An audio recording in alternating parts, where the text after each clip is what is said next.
कल वाला lecture clear था? कोई इशू तो नहीं किसी टॉपिक में?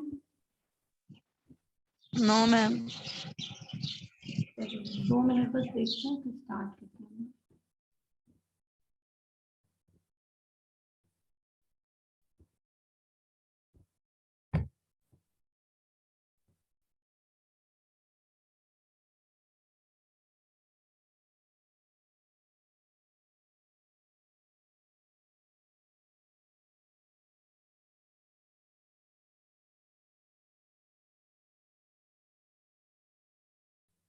दिख रहा है ग्रुप में? एक मिनट पर मैसेज कर दो बच्चों को ना।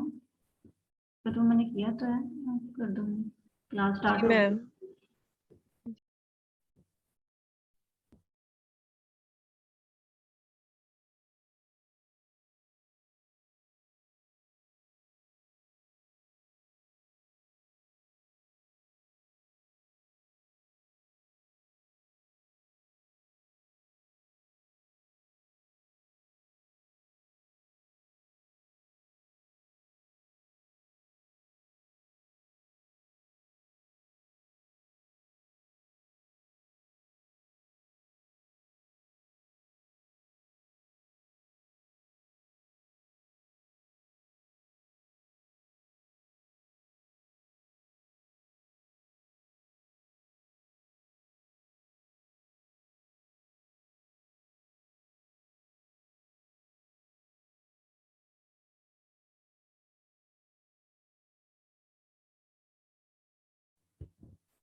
तो मेरे जितने भी कॉन्सेप्ट थे कल, किसी में भी प्रॉब्लम आई और ड्यूल एस्पेक्ट कॉन्सेप्ट की समझ आ गई थी? हमारी अकाउंटिंग ना बेसिकली मेन जब आगे हम काम करेंगे, एंट्रीज करेंगे, ट्रांजेक्शन को रिकॉर्ड करेंगे, तो सबसे ज्यादा वो कॉन्सेप्ट यूज होगा। उसमें तो कोई प्रॉब्लम नहीं आई थी? रिवाइज किया था कि नहीं किया था? मैम, जी विजय। जो मनी मैनेजमेंट कॉन्सेप्ट है इसमें हम्म। मॉनेटरी और नॉन मॉनेटरी दोनों के रिकॉर्ड होते हैं। नहीं नहीं, मनी मेजरमेंट कॉन्सेप्ट में बेसिकली हम यही बता रहे हैं कि इवेंट दो टाइप के, मॉनेटरी और नॉन मॉनेटरी। हम सिर्फ अकाउंटिंग में मॉनेटरी इवेंट को रिकॉर्ड करते हैं, यानी उन इवेंट्स को जो मनी से रिलेटेड है, जो हमारी फाइनेंशियल पोजीशन को चेंज करते हैं। वो इवेंट हमने का जो मनी से रिलेटेड नहीं है, हमारी फाइनेंशियल पोजीशन को चेंज नहीं करते, हम उन्हें अकाउंटिंग में रिकॉर्ड नहीं करते हैं। नॉन मॉनेटरी इवेंट अकाउंटिंग में रिकॉर्ड नहीं किए जाते हैं। दूसरी बात हम ये बता रहे हैं कि इवेंट्स तो मॉनेटरी होते हैं, फिर हमने उनको मनी के टर्म में कन्वर्ट भी करना होता है, पैसे की शक्ल में उसकी वैल्यू बता के उसको रिकॉर्ड करना होता है। ठीक है, यानी सिर्फ मॉनेटरी इवेंट को आप रिकॉर्ड करते हो, नॉन मॉनेटरी को रिकॉर्ड नहीं करते। आज हमने इवेंट दोबारा पढ़ना है, ट्रांजेक्शन की टाइप पढ़ेंगे ना आज। आज बेसिकली हमारा यही है, तो उसको फिर दोबारा एक मतलब कर लेंगे। क्लियर हो गया? Okay ma'am. जी मैम।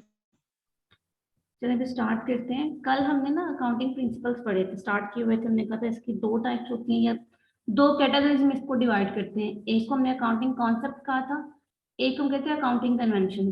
अकाउंटिंग कॉन्सेप्ट जो हमने कल डिस्कस किया था बेसिकली ये था कि जब हम अकाउंटिंग कर रहे होते हैं ना, ट्रांजेक्शन कर रहे होते हैं, तो हम इन कॉन्सेप्ट की बेस पे ही अपनी एंट्रीज करते हैं या ट्रांजेक्शन को रिकॉर्ड कर रहे होते हैं। अकाउंटिंग कन्वेंशंस क्या है? ये बेसिकली अकाउंटेंट यूज करते हैं। अकाउंटिंग कॉन्सेप्ट हम भी यूज कर रहे होते हैं, लेकिन हमने कहा अकाउंटिंग को क्वेश्चन सॉल्व करने के लिए, ट्रांजेक्शन रिकॉर्ड करने के लिए। अकाउंटेंट का काम क्या होता है? हमने कहा उन्होंने सिर्फ ट्रांजेक्शन को रिकॉर्ड नहीं करना होता, प्रॉफिट सिर्फ फाइंड आउट नहीं करना होता, बल्कि उन इंफॉर्मेशन को कन्वे भी करना होता है। लैंग्वेज पढ़ा था ना हमने कि अकाउंटिंग बिजनेस की लैंग्वेज है, तो पर्पस क्या था? हमने कहा इन्फॉर्मेशन कन्वे करना। एक तो profit and loss find out करना, दूसरा चीज हमने कहा कि अकाउंटिंग का purpose profit and loss find out करना नहीं होता, बल्कि जो प्रॉफिट या लॉस आया उसको लोगों को बताना भी, जो इंटरेस्टेड पार्टीज होती हैं उनको भी बताना भी कि हमारा बिजनेस कैसे क्या ग्रो कर रहा है, कैसे काम कर रहे हैं। इसके लिए भी डिफरेंट हमने काम यूज करते हैं। कुछ ट्रेडिशंस कह लो, आप उन्हें कस्टम्स कह लो, जो अकाउंटेंट यूज करते हैं जब वो इन्फॉर्मेशन को प्रेजेंट कर रहे होते हैं। अब इन्फॉर्मेशन, जो अकाउंटिंग इन्फॉर्मेशन होती है, किन किन के लिए जरूरी होती है? सबसे पहले हमने कहा ये ओनर्स के लिए जरूरी होती है। ठीक है, ओनर्स हमने कहा था कि खुद काम नहीं कर रहे होते, उन्होंने लोग हायर किए होते हैं, मैनेजर्स रखे होते हैं, वो कंपनी को चला रहे होते हैं, कारोबार को चला रहे होते हैं। तो ओनर को भी पता होना चाहिए ना उनका बिजनेस कैसे चल रहा है। तो उनके लिए भी वो इन्फॉर्मेशन अकाउंटिंग की, यानी बिजनेस प्रॉफिट में जा रहा है, लॉस में जा रहा है, क्या हो रहा है, काम कैसे हो रहा है, वो बहुत जरूरी होती है। फिर हमने कहा कि जो क्रेडिटर्स होते हैं, जिनको जिनसे हमने उधार पैसे लिए होते हैं, उनके लिए भी इंफॉर्मेशन जरूरी होती है कि हमने इनसे पैसे वापस लेने हैं, ये काम कैसा कर रहे हैं। अगर ये अच्छा काम कर रहे हैं इसका मतलब है मैं उम्मीद है कि हमारे पैसे मिल जाएंगे। अगर कंपनी लॉस में जा रही है इसका मतलब है कि हमारे पैसे डूबने के चांसेस है, तो उनके लिए भी वो इन्फॉर्मेशन जरूरी होती है। बैंक्स वगैरह से अगर लोन लिया हुआ है तो हमने कहा बैंक के लिए वो इन्फॉर्मेशन जरूरी होती है। फिर हम कहते हैं कि गवर्नमेंट के लिए भी इंफॉर्मेशन जरूरी होती है, जो आपके आपके बिजनेस अगर प्रॉफिट में है कि लॉस में है। गवर्नमेंट के लिए ये भी इंफॉर्मेशन बहुत जरूरी होती है। क्यों जरूरी होती है, हमने कहा क्योंकि गवर्नमेंट ने आप पर टैक्स इम्पोज करना होता है। तो टैक्स किस बेसिस पे लगाते हैं, आपके प्रॉफिट की बेस पे लगाएंगे, आप जो अर्न करे उसकी बेस पे लगाएंगे। तो हमने कहा इसके अलावा और भी बहुत सी इंटरेस्टेड पार्टीज हो सकती हैं। ये उन लोगों के लिए भी हो सकता है जो हमने कहा कि आपकी कंपनी अगर अच्छी जा रही है तो उसमें इन्वेस्टमेंट करना चाह रहे हैं, पैसा लगाना चाह रहे हैं, तो उनके लिए भी इन्फॉर्मेशन जरूरी होती है। तो जब भी इन तमाम इंफॉर्मेशन को जो आपके बिजनेस से रिलेटेड होती हैं, इन अकाउंटिंग इन्फॉर्मेशन जिसे हम बेसिकली कहते हैं, जब भी अकाउंटेंट ने इसे कम्युनिकेट करना होता है या कन्वे करना होता है लोगों को, तो ये 4 कन्वेंशन है हमने कहा इनको वो यूज करते हैं और उनकी बेस पे बता रहा होता है कि आप हमारा हमारा बिजनेस कैसा चल रहा है। सबसे पहले जो कन्वेंशन है हमारे पास उसे हम कहते हैं कंजर्वेटिज्म कन्वेंशन। इसमें बेसिकली क्या होता है कि हमने कहा अकाउंटेंट जब इस कन्वेंशन के थ्रू काम करता है, तो वो हमने कहा हमें फ्यूचर तो अनप्रिडिक्ट होता है ना, हमें ये भी नहीं पता कि प्रॉफिट हो सकता है कि लॉस हो सकता है। दोनों चांसेस होते हैं ना बिजनेस में, आप प्रॉफिट में भी जा सकते हो, लॉस में भी जा सकते हैं। अकाउंटेंट क्या करता है, वो कहता है कि अगर उसे लग रहा है ना फ्यूचर में हमें प्रॉफिट होगा, उसको एंटिसिपेट कर रहे हैं ना, फोरकास्ट कर रहे हैं फ्यूचर को, जी हो सकता है बिजनेस प्रॉफिट में चला जाए। आज हमने जमीन खरीदी है, सपोज हमने कहा 10 लाख की, हमें नजर आ रहा है कि जमीन की प्राइस की लैंड की प्राइसेस है वो इंक्रीज कर रही है, बढ़ रही है। तो 1 माह बाद अगर मैं इसको बेचूंगा तो ये 20 लाख बिक जाएगी, तो मतलब है 10 लाख ऑब्वियस हमें नजर आ रहा है हमारा प्रॉफिट है। ये प्रिंसिपल कहते हैं, कन्वेंशन कहती है कि आपको जो लग रहा है आपका प्रॉफिट हो जाएगा, आप उस प्रॉफिट को रिकॉर्ड नहीं करोगे। एंटिसिपेटेड प्रॉफिट है ना, अभी हुआ नहीं है, हमें लग रहा है, हम अज्यूम करें कि ये प्रॉफिट होगा, लेकिन हमने कहा अभी अगर हुआ नहीं है,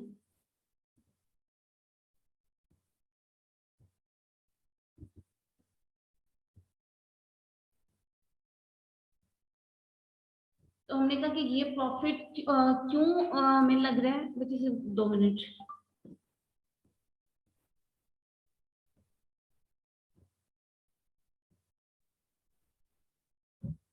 तो हमने कहा कि ये प्रॉफिट एक्चुअल में, इकरा आपने मैसेज लीव किया है बच्चे क्लास में? जी मैम। बच्चे फिर भी ज्वाइन नहीं कर रहे हैं। आज सबको नींद आई हुई है लग रहा है।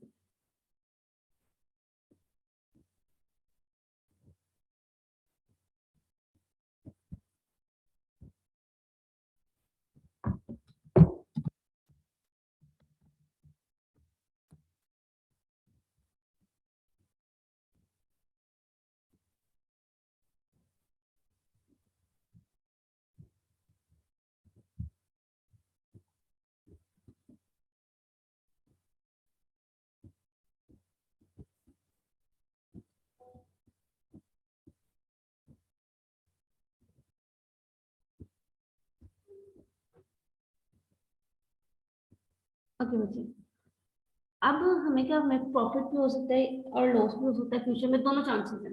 अब ये रूल कहते हैं कि जो अकाउंटेंट होगा, अगर उसे लग रहा है कि फ्यूचर में से प्रॉफिट हो रहा है, उसको नजर आ रहा है, वो एंटिसिपेट कर रहा है जी ये जो पार्टिकुलर ट्रांजेक्शन है, जो इवेंट है, इससे मुझे प्रॉफिट हो सकता है, तो हमने कहा वो उस जो प्रॉफिट उसको फ्यूचर में होना है उसको रिकॉर्ड नहीं करेगा, उसको एंटिसिपेट नहीं करेगा। एंटिसिपेट तो उसने कर लिया, हमने कहा जब अकाउंटिंग में आएगा तो उस प्रॉफिट को रिकॉर्ड नहीं करेगा, क्योंकि वो प्रॉफिट क्योंकि एक्चुअल में हुआ नहीं है अभी।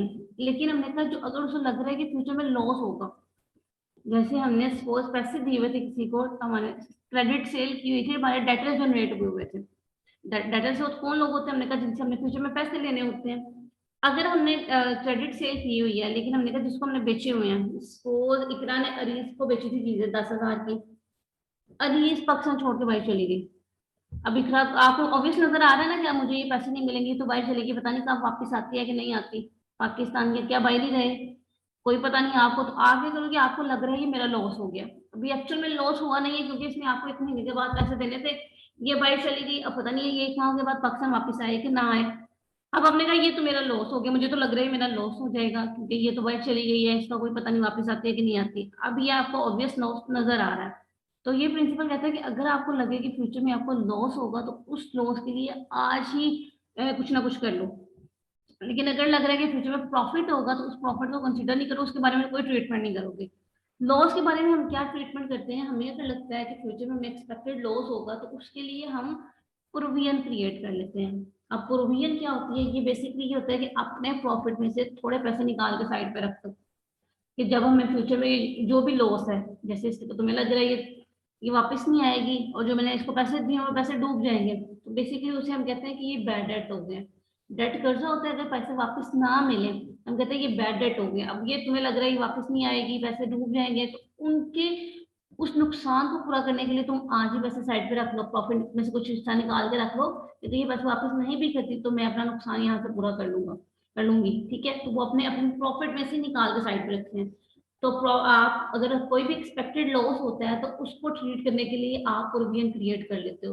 कंपनीज आगे जब हम क्वेश्चंस करेंगे तो हम प्रोविजन भी क्रिएट करेंगे बैड डेट से रिलेटेड, या मैं जो कोई भी एक्सपेक्टेड लॉस लग रहा होता है तो उससे रिलेटेड प्रोविजन क्रिएट की जाती हैं। तो इस प्रिंसिपल के अकॉर्डिंगली आप प्रॉफिट के बारे में कुछ भी कैलकुलेशन नहीं करोगे। अगर आपको लगता है फ्यूचर में प्रॉफिट होगा तो उसके लिए कोई कैलकुलेशन नहीं होगी, लेकिन अगर आपको लग रहा है कि फ्यूचर में आपको लॉस हो सकता है, एक्सपेक्टेड लॉस है, उसके बारे में के लिए आप क्या करोगे, आप प्रोविजन क्रिएट कर लोगे। क्लियर हो गया ये फर्स्ट कन्वेंशन। जी मैम। सेकंड कन्वेंशन क्या कहती है, फुल डिस्क्लोजर। डिस्क्लोज करना का बेसिकली क्या मतलब होता है, जनरल टर्म में अगर हम कहेंगे, बताना किसी को। ठीक है, फुल डिस्क्लोजर कन्वेंशन कहती है कि जो भी इंपॉर्टेंट इंफॉर्मेशन है अकाउंटेंट क्या करेगा, वो तमाम इंफॉर्मेशन जो नेसेसरी है, जरूरी है, उनको अपनी स्टेटमेंट में बताएगा। अब स्टेटमेंट फाइनेंशियल स्टेटमेंट बताएगा। फाइनेंशियल स्टेटमेंट क्या होती है, हमने कहा वो तमाम स्टेटमेंट के थ्रू आप हमने कहा था अकाउंटिंग का मेन पर्पस क्या होता है, हमने प्रॉफिट या लॉस फाइंड आउट करना होता है। ऑब्वियसली जिन स्टेटमेंट्स के थ्रू हम प्रॉफिट या लॉस फाइंड आउट कर रहे होते हैं उन्हें हम फाइनेंशियल स्टेटमेंट कहते हैं।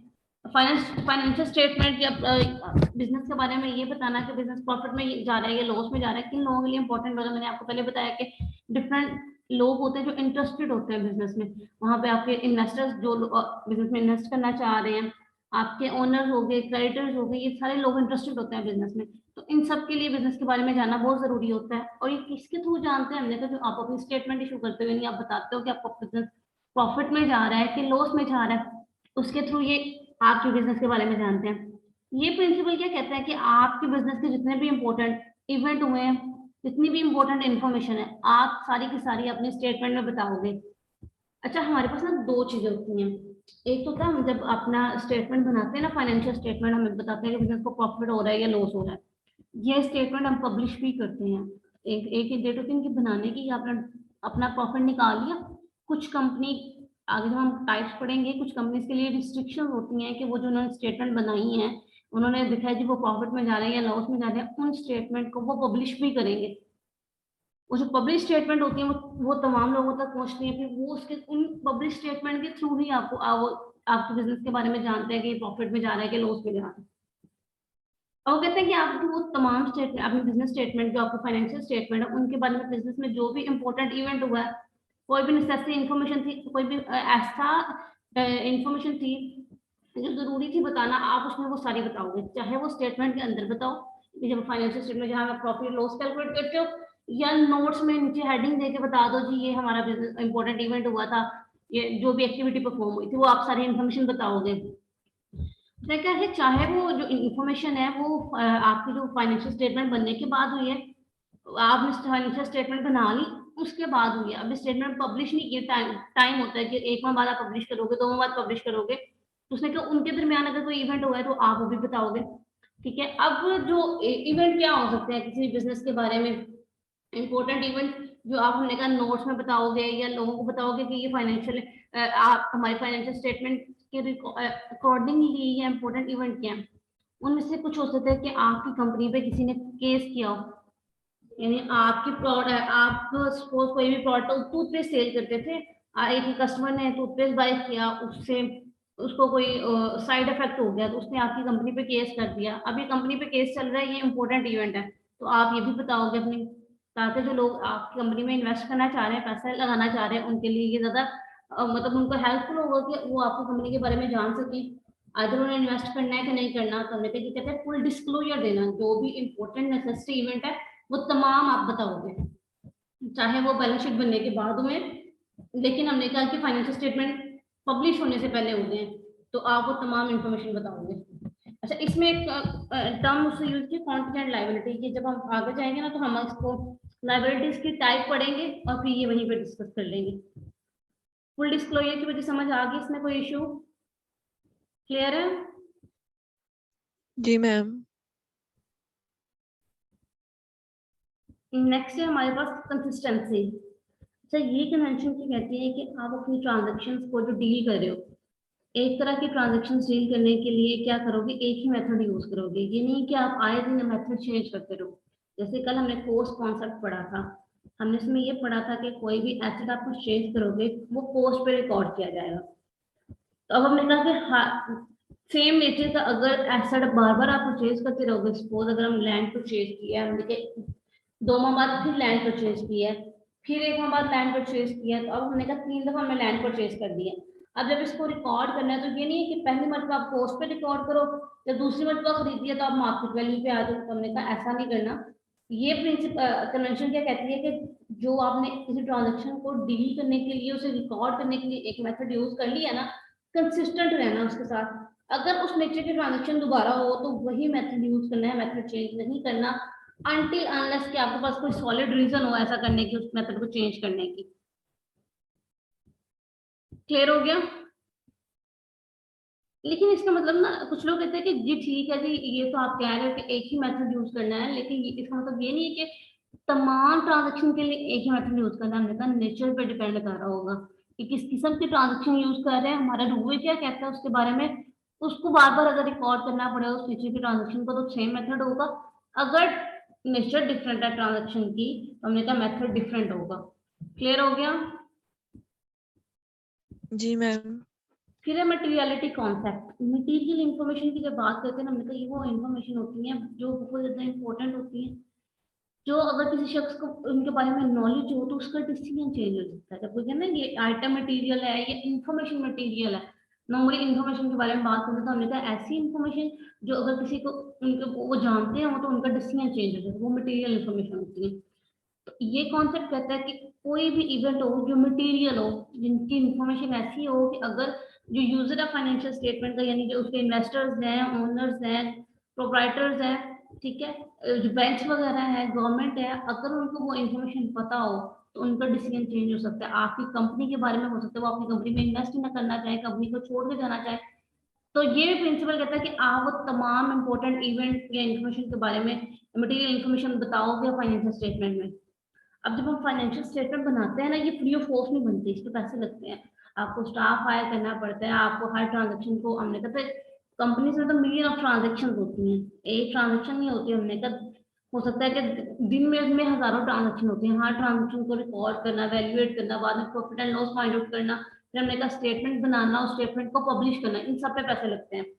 अब यही प्रिंसिपल क्या कहते हैं कि आप वो इवेंट, अकाउंटिंग जो फिर हमने प्रिंसिपल्स पढ़े थे उनको भी अप्लाई करना, ठीक है, वो सारे उसने कहा कि कहते हैं कि कुछ आइटम, कुछ ऐसी आपके पास इंफॉर्मेशन हो या कुछ ऐसा डाटा हो जो मटेरियल नहीं है, जो इम्पोर्टेंट नहीं है, उसके लिए सेपरेट हेड बनाने के बजाय अगर आप एक हेड में भी डाल दोगे ना तो वो चलेगी। आप प्रिंसिपल को एक आधा अकाउंटिंग को प्रिंसिपल इग्नोर भी कर दोगे तो हम कंसीडर कर लेंगे, क्योंकि हमने कहा ये सारी, आप ये सारी इंफॉर्मेशन क्रिएट करने पे आपके पैसे लग रहे हैं, हो सकता है आपको बेनिफिट उतना ना हो जितने आपके पैसे लग जाए इन सारी इन्फॉर्मेशन को क्रिएट करने पे। तो ऐसी इन्फॉर्मेशन जो मटेरियल नहीं है, जो इम्पोर्टेंट नहीं है, आप उनके लिए कोई अकाउंटिंग प्रिंसिपल अगर इग्नोर भी करना चाहो तो हमने कहा ऐसा कोई इशू नहीं है, लेकिन वो ऐसी इन्फॉर्मेशन होनी चाहिए जिसकी कॉस्ट इतनी ज्यादा ना हो, बहुत लो लेवल की इंफॉर्मेशन होनी चाहिए। कैसे हो सकती है? हमने कहा सपोज किसी बिजनेस में, किसी भी कंपनी में, अगर आप सपोज हमने कहा कि अगर किसी ऑफिस के लिए उन्होंने झाड़ू खरीदना है, ठीक है, या हमने कहा डस्टर वगैरह चाहिए होंगे, किसी कंपनी की बात करें, कॉलेज वगैरह में तो ऑब्वियसली ये बहुत इंपॉर्टेंट होता है, तो हमने कहा कि ये वहाँ पे इतने वैल्यूएबल चीजें नहीं होंगी, इनकी प्राइस कॉस्ट बहुत कम होगी, तो वो क्या करते हैं, ये सारे की सारी सिर्फ एक ही हेड के अंदर रिकॉर्ड कर देते हैं, हर जो आइटम होगा उसको सेपरेट हेड नहीं बनाते। तो वो कहते हैं कि आप क्या करो, जो मटेरियल इन्फॉर्मेशन है उनको प्रॉपर्ली डिस्क्लोज करो, जो इमटेरियल इन्फॉर्मेशन है उनका अगर एक हेड के अंदर भी आप रिकॉर्ड कर दोगे तो अकाउंटिंग प्रिंसिपल इग्नोर भी कर दोगे तो ऐसा कोई इशू क्रिएट नहीं होगा। क्लियर हो गया बच्चे मटेरियलिटी का कॉन्सेप्ट? जी मैम। मैम इसमें डिसीजन चेंज हो सकता है? ये बेसिकली डिसीजन चेंज हम कहते हैं कि ऐसी इन्फॉर्मेशन होती है, इमटेरियल इन्फॉर्मेशन होती है ना, अगर आप पता हो ना किसी शख्स को तो उसका डिसीजन चेंज हो सकता है। यानी इसका मतलब है कि इंपॉर्टेंट इन्फॉर्मेशन जो आपका डिसीजन चेंज करते हैं उनको लाजमी बताओ लोगों को। कोई ऐसी इन्फॉर्मेशन है जिसका डिसीजन पे कोई इफेक्ट नहीं पड़ा, जैसे हमें ये बताना जरूरी नहीं है कि हमारे ऑफिस में हर मरतबा कितनी पेंसिल यूज करते हैं हर माह, उनका खर्चा कितना होता है, इतना इंपॉर्टेंट इन्फॉर्मेशन नहीं है ना। जी हम कितना ज्यादा से ज्यादा हो जाएगा, तो हमने कहा ये वो ऐसी इन्फॉर्मेशन है जिससे कोई डिसीजन चेंज नहीं होता। सपोज आप किसी कंपनी में इन्वेस्ट करना चाह रहे हो, अब उनके लिए क्या आपके लिए मटेरियल इन्फॉर्मेशन क्या होगी, कंपनी आज प्रॉफिट में जा रही है कि लॉस में जा रही है, कंपनी पे कोई केस तो नहीं हुआ होगा, किसी ने कोई केस तो नहीं किया होगा, ठीक है, कंपनी के कितने लोगों से पहले पैसे लिए हुए हैं, कितने लोगों ने पैसे वापस कर दिए, आपके लिए ये इन्फॉर्मेशन ज्यादा जरूरी है ना।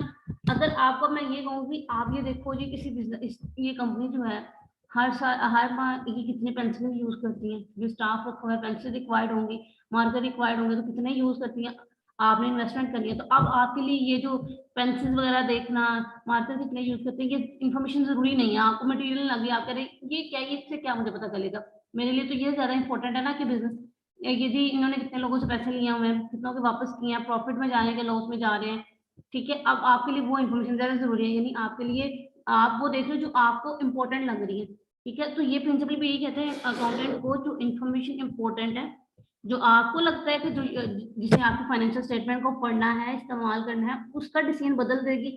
आप उन इंफॉर्मेशन को प्रॉपरली प्रेजेंट करोगे अपनी स्टेटमेंट में, प्रॉपरली बताओगे, और ऐसी इंफॉर्मेशन जो आपको जो इतनी इंपॉर्टेंट नहीं है, जैसे अभी अपने पेंसिल्स की बात की, मार्कर की बात की, उसको रिकॉर्ड उसको भी करना है, लेकिन ये कि उसके लिए अगर आप एक आधा अकाउंटिंग प्रिंसिपल इग्नोर भी करना चाहो तो उससे कोई फर्क नहीं पड़ेगा, लेकिन उसको रिकॉर्ड किया जाएगा।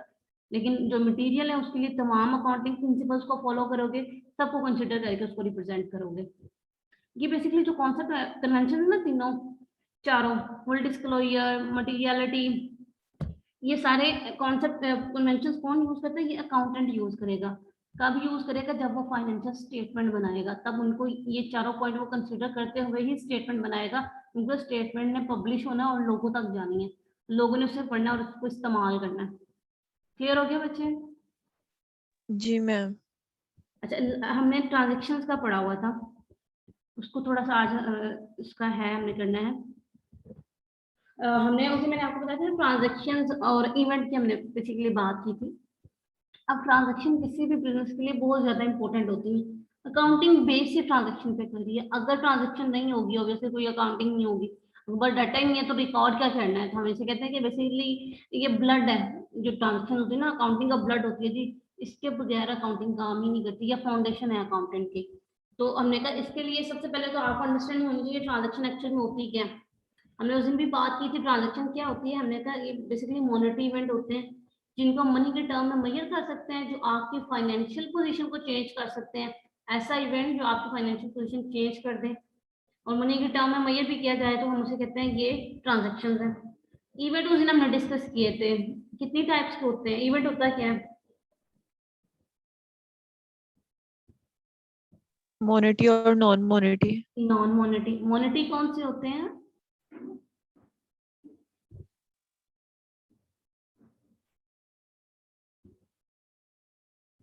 मॉनेटरी इवेंट कौन से होते हैं? जिसमें नॉन मोनेटी जिसमें पैसे इन्वॉल्व ना हो, और जो मोनेटी होता है उसमें पैसे इन्वॉल्व हो। अच्छा, अब हमने कहा पैसे इन्वॉल्व होने से क्या मुराद है, हमने कहा ऐसे इवेंट जो आपकी फाइनेंशियल पोजीशन चेंज कर दे, हम कहते हैं वो मॉनेटरी है। आप डेली बेसिस पे शॉपिंग करके आओ, आप मैरिज एनिवर्सरी अटेंड कर लो, मतलब अरेंज करो बेसिकली, आप कोई कार बाय कर लो, कोई लैंड बाय कर लो, कोई चीज परचेज कर लो, हमने कहा आपके पास क्या होगा, पैसे आ भी रहा होगा और जा भी रहा होगा, कोई ना कोई चीज आ रही है। अभी हमने कहा सपोज डेली बेसिस पे हम शॉपिंग करते हैं, हमारे पास क्लॉथ आ जाते हैं, लेकिन हमने कहा क्लॉथ फ्री में तो नहीं आए, इसके अगेंस्ट हमने पैसे दिए हुए हैं। कार खरीद दो, हमने कहा कार भी फ्री में नहीं है, इसके अगेंस्ट पैसे दिए हुए हैं। तो अगर कोई चीज आ रही है तो कोई ऑब्वियसली उसमें एक्सचेंज हो रही है, कोई जा भी रही है। ट्रांजेक्शन का बेसिक पर्पज ऐसे होता है एक्सचेंज होना किसी भी चीज का, हमने कहा कि एक मॉनेटरी ट्रांजेक्शन क्या है जिसमें एक्सचेंज तो हो रहा है, लेकिन हमने कहा हमारी ऐसा एक्सचेंज है कि हमारी पोजीशन भी चेंज कर रहा है।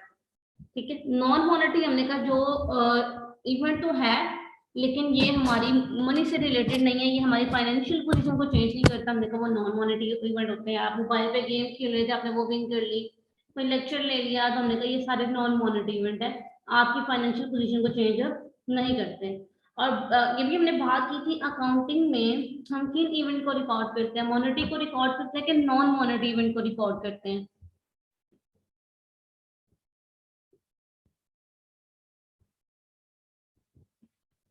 किन इवेंट्स को रिकॉर्ड किया जाता है अकाउंटिंग में? ऑब्वियसली जब वो आपको ट्रांजैक्शन देगा, डाटा बताएगा, तो दोनों इवेंट्स दिए होंगे, उनमें से कुछ नॉन मॉनेटरी भी होंगे ना। वो आपको अगर मॉनेटरी इवेंट देगा तो कुछ नॉन मॉनेटरी इवेंट भी होंगे। तो हमने कहा कि हम जब रिकॉर्डिंग करने लगेंगे तो किसको रिकॉर्ड करेंगे, मॉनेटरी को रिकॉर्ड करेंगे कि नॉन मॉनेटरी के, दोनों को? जी क्या बच्चे आप बताओ। दोनों को। दोनों को। अरीज बताएं।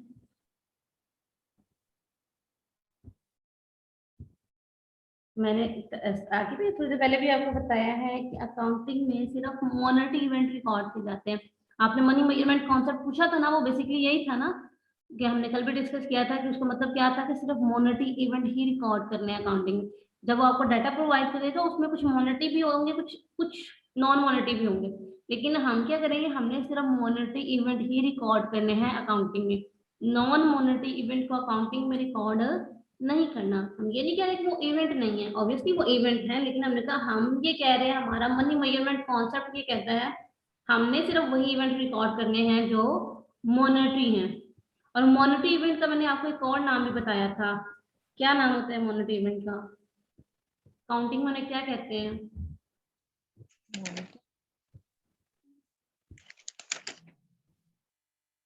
जी मॉनेटरी इवेंट क्या कहते हैं अकाउंटिंग में?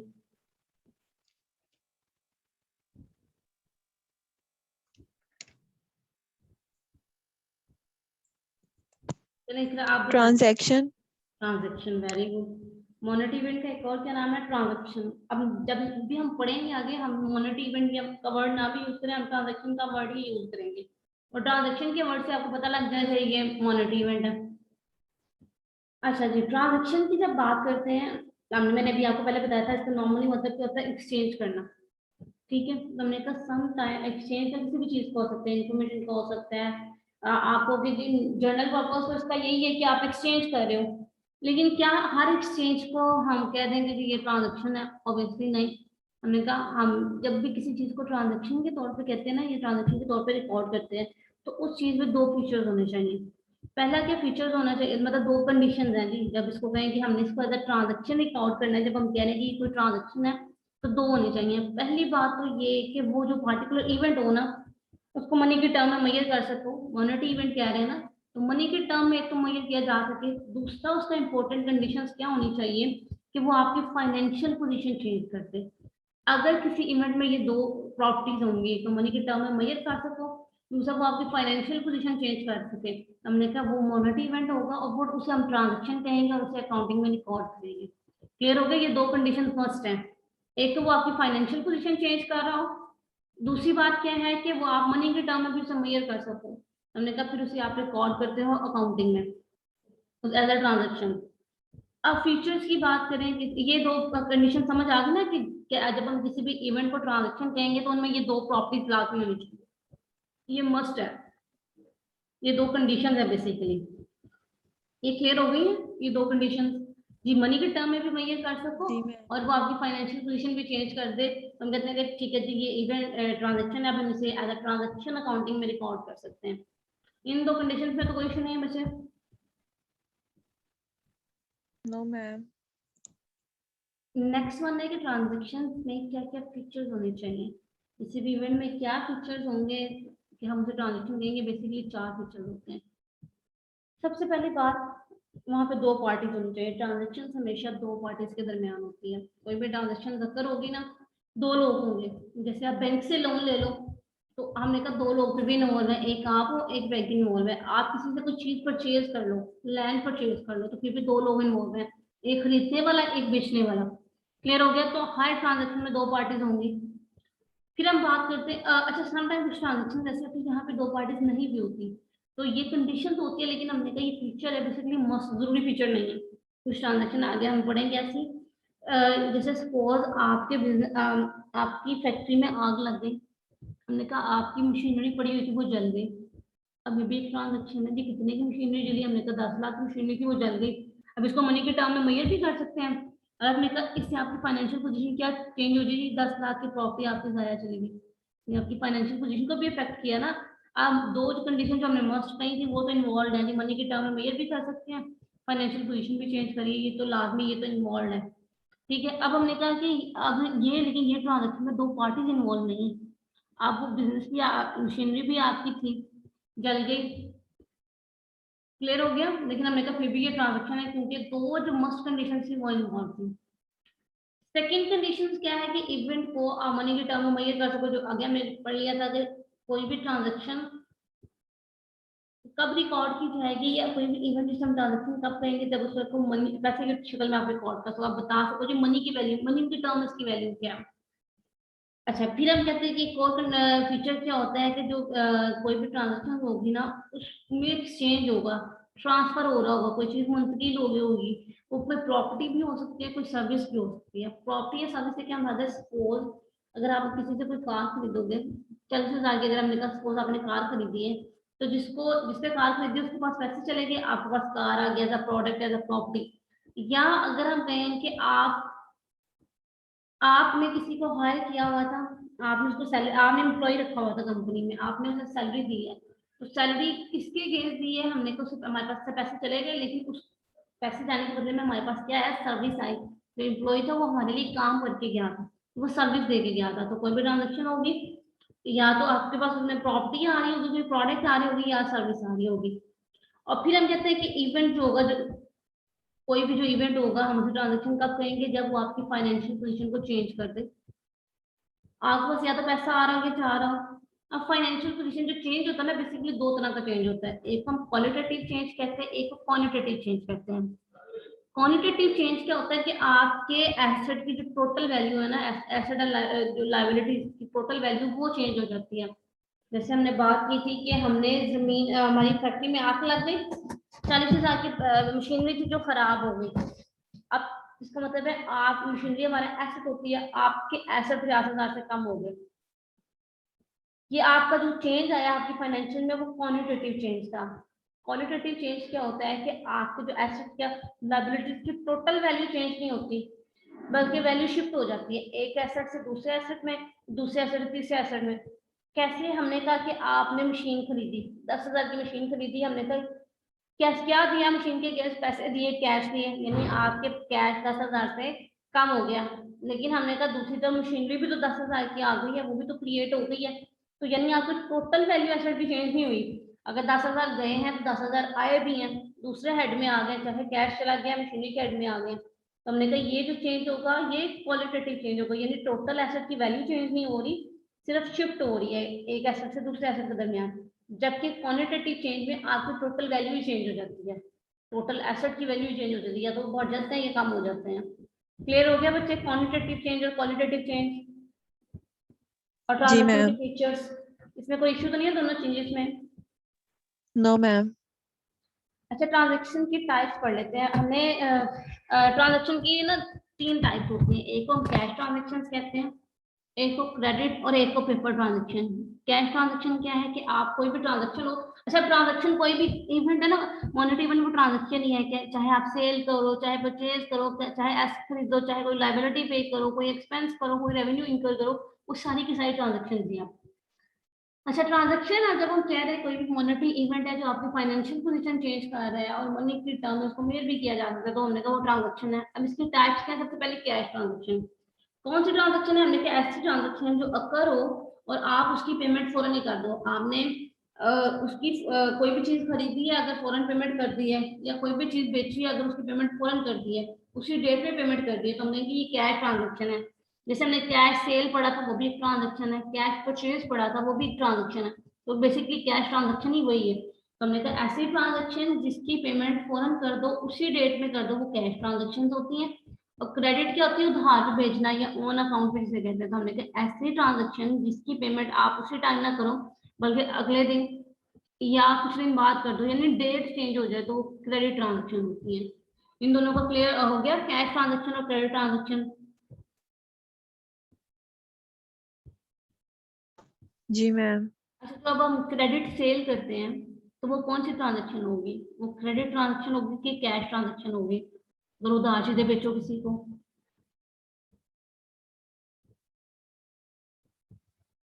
किस टाइप के अंदर आएगी वो? क्रेडिट ट्रांजैक्शन होगी। क्रेडिट ट्रांजेक्शन होगी ऑब्वियसली। अब वो सारी जो आप कैश कर रहे हो, सेल कर रहे हो, परचेज कर रहे हो, वो सारी बेसिकली है तो वो ट्रांजेक्शन है ना। आगे रिलेटेड किस तरह से, कुछ सेल से रिलेटेड आ गई है, कुछ परचेज से रिलेटेड आ गई है। अच्छा, एक और टाइप होती है हमारे पास, हम कहते हैं पेपर ट्रांजेक्शन। पेपर, जब हमने कैश ट्रांजेक्शन की बात की थी या क्रेडिट ट्रांजेक्शन की बात की थी, इसमें किसी से पैसे लेने थे, किसी को पैसे देने हो ऑब्वियसली। अगर परचेज कर रहे हैं तो किसी को देने हैं, अगर सेल कर रहे हैं तो किसी से लेने हैं, ऑब्वियसली किसी को कुछ दे रहे हैं या ले रहे हैं। पेपर ट्रांजेक्शन क्या होती है, हमने कहा इसमें से किसी को ना तो कुछ पे करना होता है, ना ही किसी से कुछ रिसीव करना होता है, लेकिन ये फिर भी ट्रांजेक्शन होती है। क्यों? क्योंकि हमने कहा ये हमारी फाइनेंशियल की पोजीशन चेंज कर देती है, और पैसे की शक्ल में इसको मेजर भी कर सकते हैं। जैसे आपके पास पैसे थे, 500 रुपया था, आप रास्ते में जा रहे हैं, आपके पैसे गिर गए। अब पैसे आपके थे, आप गिर गए, गुम हो गए, मिले ही नहीं आपको। अब ना तो आपने किसी को 500 देना था, ना किसी से लेना था, एक्सचेंज इन्वॉल्व नहीं था ना, आपके पास बस पैसे थे, गिर गए, गुम हो गए।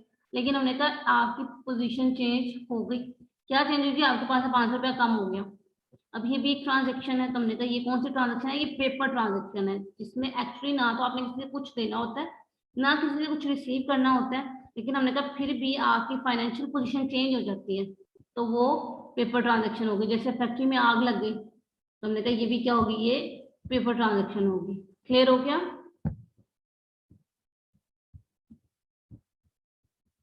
जी मैम।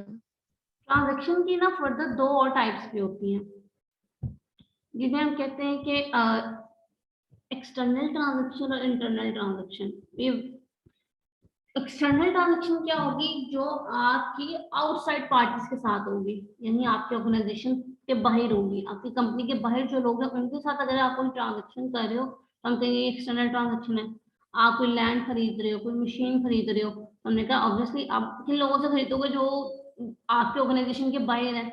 आपकी ऑर्गेनाइजेशन के अंदर जो लोग हैं उनसे तो जमीन नहीं खरीदोगे ना, उनसे तो मशीनरी नहीं खरीदोगे। तो हमने कहा कि आपके ऑर्गेनाइजेशन या आपके बिजनेस के बाहर जो लोग हैं, आउटसाइड पार्टीज हैं, उनसे अगर आप ट्रांजेक्शन करते हो, उनसे कुछ खरीदते हो, तो वो एक्सटर्नल ट्रांजेक्शन होंगी। इंटरनल ट्रांजेक्शन क्या होंगी? इसमें ये विद इन द ऑर्गेनाइजेशन होती हैं। आपकी ऑर्गेनाइजेशन के ही अंदर अगर कोई काम हो, कोई इवेंट हो, तो हमने कहा वो इंटरनल ट्रांजेक्शन होंगी। जैसे हमने कहा हमारी फैक्ट्री में आग लग गई, अब ये भी एक ट्रांजेक्शन थी, क्योंकि हमने कहा हमारी फाइनेंशियल पोजीशन चेंज हो गई थी। अब इसमें कोई बाहर का बंदा इन्वॉल्व नहीं था, ये आपकी बिजनेस या कंपनी के अंदर ही हुई है, तो हमने कहा ये इंटरनल ट्रांजेक्शन है। इसके अलावा एक होता है, हम अपना एसेट यूज करते हैं, तो हमारी एसेट की वैल्यू ना उसको इस्तेमाल करने से कम होती है। सपोज आप मशीन खरीद के लाओ, उसको कंटिन्यूस बेसिस पे इस्तेमाल करो, तो हमने कहा उसकी वैल्यू कम हो जाती है। तो ये भी एक इंटरनल ट्रांजेक्शन है कि एसेट को इस्तेमाल करते रहो, उसकी वैल्यू कम हो रही है। बाहर का कोई बंदा इन्वॉल्व नहीं था, आप खुद ही यूज कर रहे थे, तो हमने कहा ये इंटरनल ट्रांजेक्शन है, यानी इंटरनल पार्टीज इन्वॉल्व होती हैं उसमें। अब एक हम ये कहते हैं कि देखो हमने ये तो